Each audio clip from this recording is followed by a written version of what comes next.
할렐루야. 하나님의 크신 사랑이 이 새벽에 우리 가운데 가득한 줄 믿습니다. 오늘 우리는 출애굽기 39장 22절로 43절의 본문을 통하여 신자의 두 가지 품격이라는 제목으로 하나님의 말씀을 함께 나누도록 하겠습니다. 우리는 계속해서 특별히 부름받은 제사장이 입을 예복 제작에 관하여 묵상하고 있습니다. 오늘 본문은 출애굽기 28장의 제사장 의복 제작에 관한 명령에 순종하여 청색 겉옷과 기타 의복 제작과 정금으로 만든 패를 만든 것에 대한 내용입니다. 또한 32절로 43절에서는 마침내 성막 기구 제작이 완료되었음을 보고하고 있습니다. 이 일에 모세는 하나님의 명령에 비추어 제대로 되었는지 검사한 뒤 성막 기구 제작을 완료한 백성들에게 축복하는 것이 오늘 본문의 내용입니다. 제사장의 의복에 관하여 30절과 31절에 보시면 그들이 또 순금으로 거룩한 패를 만들고 도장을 새김같이 그 위에 여호와께 성결이라고 새기고 그 패를 청색끈으로 관 전면에 달았으니 여호와께서 모세에게 명하신 대로 하였더라. 눈에 들어오는 특이한 부속품은 대제사장 이마에 부착된 패입니다. 대제사장 이마에 부착된 패는요, 순금으로 만들었습니다. 그리고 그 안에 여호와께 성결이라고 새겼습니다. 여호와께 순결이라는 말은 여호와를 향한 거룩이라는 뜻입니다. 대제사장이나 이스라엘 백성들이 거룩하고 경건한 삶을 하나님 앞에서 살아야 함을 말씀하고 있습니다. 대제사장이나 이스라엘 백성들이 거룩하게 살아야 되는 목적이 개인적인 것뿐만 아니라 더더욱 중요한 것은 하나님의 명령이기 때문에 거룩한 삶을 살아야 됩니다. 우린 여기에서 신자가 살아야 하는 원칙 첫 번째를 발견하게 됩니다. 그것은 거룩입니다. 하나님께서는 이스라엘 백성들을 거룩한 백성으로 구별하여 부르셨습니다. 이스라엘에게 있어서 거룩한 삶은 선택이 아니라 의무요, 필수입니다. 특별히 제사장은 하나님 앞에 나아가 이스라엘 백성들의 성결, 곧 거룩을 위한 제사를 드리는데 부름을 받은 자들입니다. 하나님께서 제사장을 세운 이유는 이스라엘 백성들을 거룩하게 하시기 위한 것입니다. 구약시대에는 제사장 외에는 이스라엘 자손들은 하나님께 직접 나아갈 수 없는 자들이기 때문에 구별하신 제사장을 통하여 거룩함을 위한 제사를 드리게 되었습니다. 제사장들은 모든 백성들을 대표해서 하나님을 섬겨야 했을 뿐만 아니라 모든 규례와 법도를 백성들에게 가르쳐야 했기 때문에 일반 백성들보다 훨씬 더 엄격하고 구별된 삶을 살아야 했습니다. 그래서 여호와께 성결이라는 패를 이마에 부착하게 하였습니다. 가정에서 예복을 벗고 이마에 패를 벗어서 눈에 띄는 곳에 놓았을 것입니다. 항상 여호와께 성결이라고 적힌 패를 보며 살았을 것입니다. 그렇습니다. 성소에서 봉사할 때만이 아닙니다. 가정에서도 언제나 여호와 앞에 거룩하게 살아야 합니다. 우리 성도들 이와 마찬가지 아니겠습니까? 우리는 예배를 드린 시간만 거룩해서는 안 됩니다. 거룩이라는 것이 구별됨이라는 것을 우리는 알고 있지 않습니까? 예배를 드리는 것만이 구별된 시간이 아니라 우리 인생 전체가 하나님 앞에서의 거룩한 삶이어야 됩니다. 하나님은 예배를 드리는 장소에만 존재하지 않으십니다. 하나님은 온 땅 모든 곳에 거하십니다. 하나님의 눈은 불길 같아서 아무도 피할 수 없고 숨길 수도 없습니다. 하나님은 모든 것을 보시고 계십니다. 우리의 마음 중심도 보고 계십니다. 외형적으로 거룩한 삶을 산다 할지라도 그 중심이 구별된 생각과 구별된 마음이 되지 않는다라면 하나님 앞에 책망을 받게 됩니다. 하나님을 기쁘시게 드리지 못합니다. 참된 능력은 구별된 삶에서 나타납니다. 먼저 우리 자신의 거룩한 삶을 위하여 힘써야 됩니다. 신자된 우리가 먼저 구별되어 거룩한 삶을 살지 않으면서 어떻게 세상의 빛과 소금의 직분을 감당하겠습니까? 우리의 거룩한 삶은 나뿐만 아니라 지금이라는 현재 어두운 세상을 환하게 비추는 빛이 되는 것입니다. 그러므로 오늘 나에게 허락하여 주신 영역, 그러니까 여러분의 가정, 여러분의 직장, 여러분이 거하는 모든 곳에서 깨어있는 시간 동안 거룩함으로 하나님께 영광 올려드리기를 주님의 이름으로 축원합니다.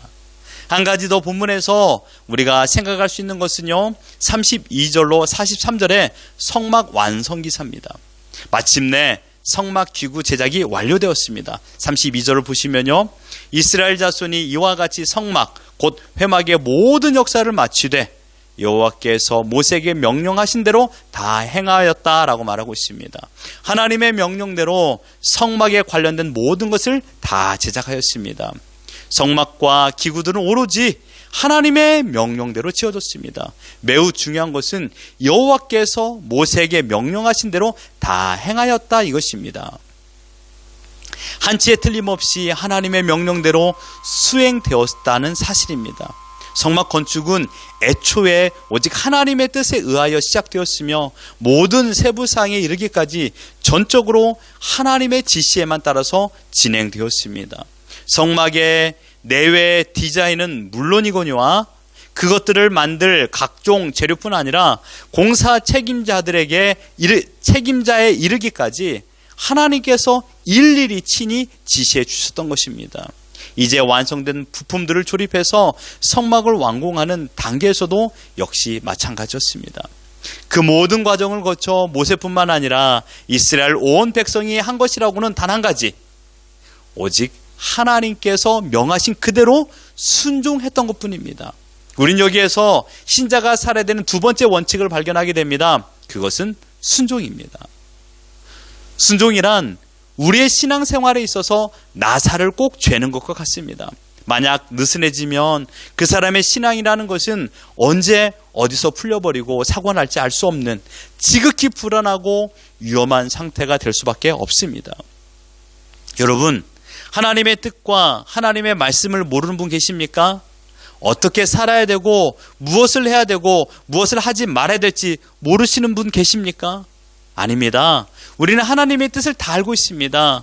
오늘 하루의 삶을 어떻게 살아야 하는지도 다 알고 있습니다. 그러나 알긴 하지만 순종할 만한 힘이 없다는 것이 문제입니다. 하나님의 말씀과 뜻이 나의 삶의 기준이 되지 않고 육신의 정욕과 안목의 정욕, 이생의 자랑이 나의 삶을 지휘한다라면 내 자신의 생각이라는 나사는 저절로 느슨해집니다. 그리고 끝내 생각지도 않은 곳에서 누수현상이 생기고요, 파열이 일어나며 끝내는 브레이크 오작동이 발생합니다. 심각한 죄를 범하고 그로 인한 데미지는 회복 불능이 되는 것이죠. 이것이 오늘 본문의 전반적인 내용입니다. 오늘 본문의 성막 제작을 통하여 우리는 신자가 지켜야 될 품격 두 가지를 알게 되었습니다. 그것은 거룩과 순종입니다. 거룩함은 하나님의 대표적인 성품입니다. 이 성품을 신자들의 DNA에 넣으셨습니다. 세상의 거룩과 하나님의 거룩은 차별됩니다. 순전한 거룩인 것이죠. 흉내나 모방이 불가능한 것입니다. 하나님의 자녀가 된 자가 나아가야 될 삶의 방향은 거룩입니다. 물론 하나님의 자녀 이전과 하나님의 자녀 이후의 몸은 변하지 않습니다. 그러나 율법 아래 있던 사람이 이제는 은혜 아래 있다는 것이 달라졌습니다. 하나님께서 우리를 자녀로 부르신 것은 우리로 하여금 거룩함에 이르는 열매를 맺게 하기 위함입니다. 로마서 6장 22절을 보면요, 그러나 이제는 너희가 죄에게서 해방되고 하나님께 종이 되어 거룩함에 이르는 열매를 얻었으니 이 마지막은 영생이라. 신자는 하나님의 성품을 가지고 있는 품격 있는 자들이 되었습니다. 이제 우리에게는 헛되고 썩은 열매를 거두는 자들이 아니라 거룩함에 이르는 열매를 거두는 자들이 되었던 것입니다.